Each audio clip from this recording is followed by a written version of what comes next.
puffed along his branch line, he always looked forward to something special. The sight of the river. As he rumbled over the bridge, he would see people fishing. Thomas often wanted to stay and watch, but his driver said no. What would Sir Topham Hatt say if we were late? Every time he met another engine, he would say, "I want to fish." But they all had the same answer. Engines don't go fishing. Silly stick in the muds, thought Thomas. One day he stopped as usual to take him water at the station by the river. "Out of order?" "Bother," said Thomas. "I'm thirsty." "Never mind," said his driver. "We'll get some water from the river."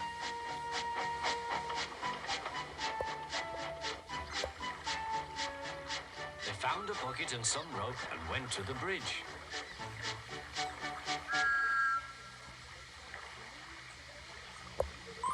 Then the driver let the bucket down to the water. The bucket was old and had 5 holes. So they had to fill it, pull it up, and empty it into Thomas's tank as quickly as they could, several times over.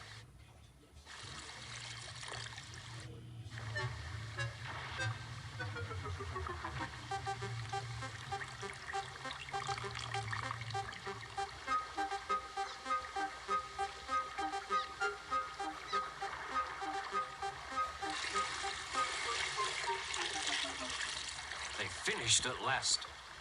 That's good, puffed Thomas, and Annie and Clarabel ran happily behind.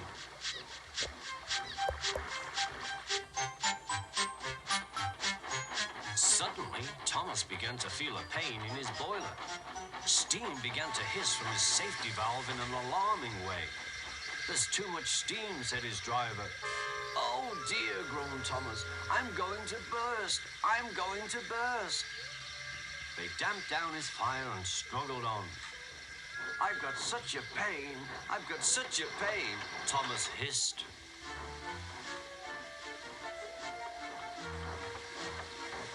They stopped just outside the last station, uncoupled Annie and Clarabel, and ran Thomas, who was still hissing fit to burst, on a siding right out of the way.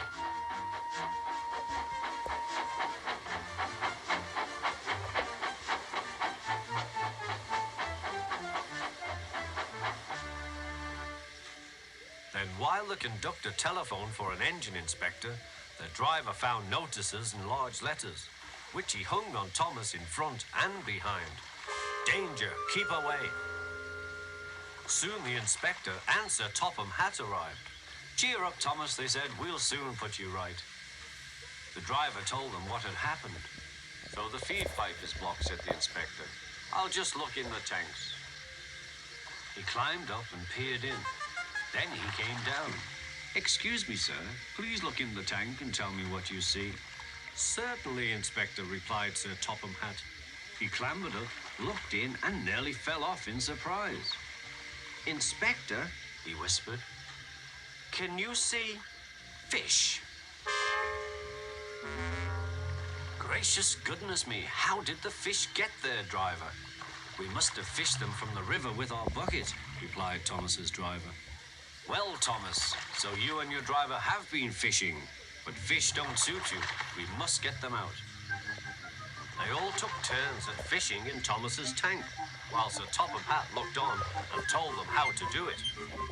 When they had caught all the fish, they had a lovely picnic supper of fish and chips.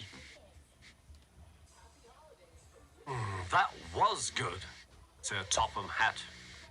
"But fish don't suit you, Thomas, so you mustn't do it again." "No, sir, I won't," said Thomas sadly. "Engines don't go fishing. It's too uncomfortable."